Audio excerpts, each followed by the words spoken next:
परमेश्वर पुत्र यीशु मसीह के सुसमाचार का आरंभ। भविष्यद्वक्ता यशायाह के अभिलेख के अनुसार तुम्हारे पूर्व मैं अपना एक दूत भेज रहा हूँ, जो तुम्हारा मार्ग तैयार करेगा। जंगल में पुकारने वाले की आवाज है, प्रभु का मार्ग तैयार करो, उनके रास्ते सीधे और समतल करो। बपतिस्मा देने वाले यूहन्ना जंगल में पाप क्षमा के लिए पश्चाताप के बपतिस्मा का प्रचार करते हुए आए। यहूदिया प्रदेश के क्षेत्रों से सारी भीड़ तथा यरूशलेम नगर के सभी लोग उनसे भेंट करने जाने लगे। ये सब पाप स्वीकार करते हुए यरदन नदी में यूहन्ना से बपतिस्मा ले रहे थे। यूहन्ना का परिधान ऊंट के रोम से निर्मित वस्त्र और उसके ऊपर चमड़े का कमरबंद था, और उनका भोजन था टिड्डियां तथा जंगली मधु। वो प्रचार कर कहते थे, मेरे बाद एक ऐसा व्यक्ति आएगा जो मुझसे अधिक शक्तिमान है।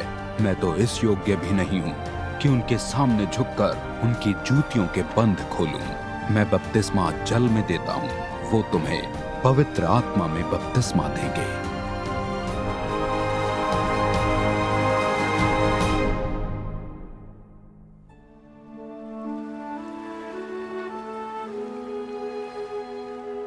उसी समय मसीह यीशु गलील प्रदेश के नाजरत नगर से आए और उन्हें यूहन्ना द्वारा यरदन नदी में बपतिस्मा दिया गया।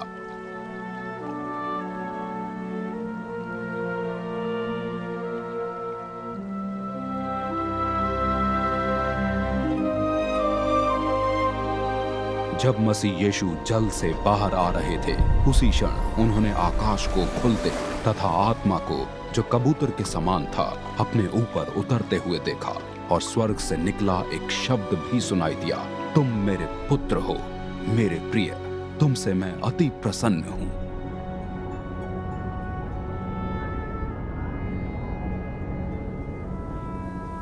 उसी समय पवित्र आत्मा ने उन्हें जंगल में भेज दिया। जंगल में वो 40 दिन शैतान के द्वारा परखे जाते रहे। वो वहां जंगली पशुओं के साथ रहे और स्वर्ग दूतों ने उनकी सेवा की।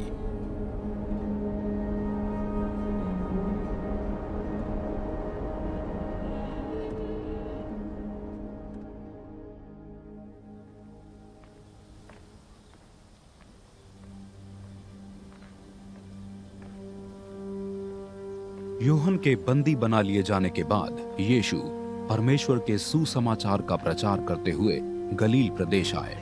उनका संदेश था, समय पूरा हो चुका है, परमेश्वर का राज्य पास आ गया है, मन फिराओ तथा सुसमाचार में विश्वास करो। गलील झील के पास से जाते हुए मसीह यीशु ने शिमोन तथा उनके भाई आंद्रियास को देखा, जो झील में जाल डाल रहे थे। वे मछुआरे थे।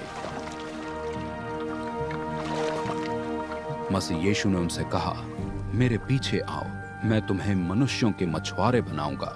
अपने जाल वहीं छोड़ वे तुरंत उनके साथ चल दिए। आगे जाने पर उन्होंने जेबेदियास के पुत्र याकूब तथा उनके भाई यूहन्ना को देखा। वे भी नाव में थे और अपने जाल सुधार रहे थे। उन्हें देखते ही मसीह यीशु ने उनको बुलाया। वे अपने पिता जेबेदियास को मजदूरों के साथ नाव में ही छोड़कर उनके साथ चल दिए।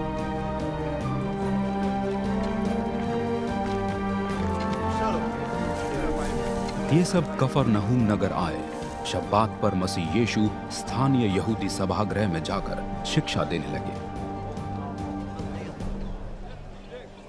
लोग उनकी शिक्षा से आश्चर्यचकित रह गए, क्योंकि वो शास्त्रियों के समान नहीं, परंतु इस प्रकार शिक्षा दे रहे थे कि उन्हें इसका अधिकार है। उसी समय सभागृह में एक व्यक्ति जो दुष्ट आत्मा से पीड़ित था चिल्ला उठा, नाज़रेतवासी यीशु, क्या चाहते हैं आप? क्या आप हमें नाश करने आए हैं? मैं जानता हूं कि आप कौन हैं, परमेश्वर के पवित्र जन।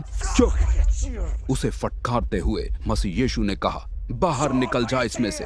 उस व्यक्ति को मरोड़ते हुए वो प्रेत ऊंचे शब्द में चिल्लाता हुआ उसमें से बाहर निकल गया। सभी हैरान रह गए।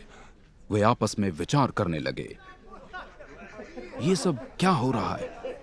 ये अधिकार पूर्वक शिक्षा देते हैं और अशुद्ध आत्मा तक को आज्ञा देते हैं, और वे उनका पालन भी करती हैं।